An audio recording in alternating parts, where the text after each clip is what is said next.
ছাত্র জনতার তুমুল আন্দোলনের মুখে গত ৫ আগস্ট ক্ষমতা ছেড়ে বাংলাদেশ থেকে ভারতে পালিয়ে গেছেন শেখ হাসিনা। সাবেক প্রধানমন্ত্রী তখন থেকে ভারতের রাজধানী নয়াদিল্লিতে রয়েছেন। সেখানকার এক বাংলোতে থেকে প্রায়ই তিনি রাজনৈতিক বিভিন্ন বক্তব্য বিবৃতি দিচ্ছেন। এমন পরিস্থিতিতে শেখ হাসিনাকে ভারতে কিসের ভিত্তিতে আশ্রয় দেওয়া হচ্ছে তা নিয়ে প্রশ্ন উঠতে শুরু করেছে দেশটিতেই। দুদিন আগে এই প্রশ্ন তুলেছিলেন ভারতের সংসদের কয়েকজন সংসদ সদস্য। ঢাকা সফর থেকে ফেরার দুদিন পর গত বুধবার ভারতের পররাষ্ট্র সচিব বিক্রম মিশ্রি দেশটির পররাষ্ট্র মন্ত্রণালয়ের সংসদীয় স্থায়ী কমিটির সঙ্গে বৈঠক করেন। ওই বৈঠকে প্রধান উপদেষ্টা অধ্যাপক ডক্টর মোহাম্মদ ইউনূস সহ বাংলাদেশের অন্তর্বর্তী সরকারের শীর্ষ কর্মকর্তাদের সঙ্গে আলোচনার বিষয়ে ব্রিফ করেন তিনি। দিল্লিতে ২.৫ ঘণ্টারও বেশি সময় ধরে চলা ব্রিফে দেশটির ২১ থেকে ২২ জন সংসদ সদস্য উপস্থিত ছিলেন।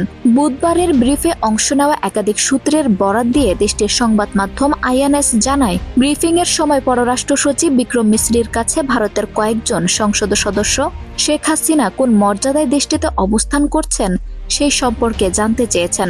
এদিকে শনিবার একই ধরনের প্রশ্ন তুলেছেন ভারতের রাজনৈতিক দল অল ইন্ডিয়া মজলিসে ইত্তেহাদুল মুসলিমিনের প্রধান ও হায়দ্রাবাদের প্রভাবশালী রাজনৈতিক এমপি আসাদুদ্দিন ওয়াইসি।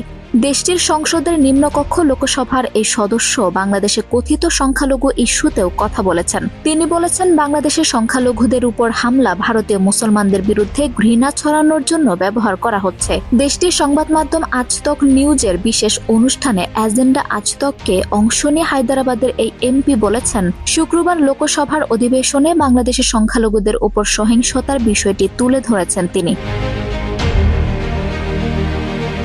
সংখ্যালঘুদের উপর হামলার বিষয়ে বাংলাদেশে ডক্টর মোহাম্মদ ইউনূস নেতৃত্বাধীন অন্তর্বর্তী সরকারের সঙ্গে ভারত সরকারের কথা বলা উচিত। কেন বাংলাদেশের সংখ্যালঘুদের উপর হামলার কারণে ভারতীয় মুসলমানদের বিরুদ্ধে ঘৃণা ছড়ানো হচ্ছে? এরপরই তিনি বাংলাদেশের সাবেক প্রধানমন্ত্রীর ভারতে আশ্রয়ের বিষয়ে প্রশ্ন করে বলেন, বাংলাদেশের ক্ষমতাচ্যুত প্রধানমন্ত্রী শেখ হাসিনা ভারতে কেন আশ্রয় নিয়েছেন এবং বাংলাদেশ সরকারের বিরুদ্ধে বিবৃতি দিচ্ছেন?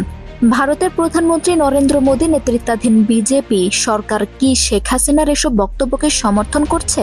প্রশ্ন করেন তিনি। ওয়াইসি বলেন, একটি দেশ হিসাবে বাংলাদেশের সঙ্গে ভারতের পররাষ্ট্রনীতির সম্পর্ক হওয়া উচিত, কোনো বিশেষ পরিবারের সঙ্গে নয়। আঞ্জুম হক আরবি, আমার সংবাদ।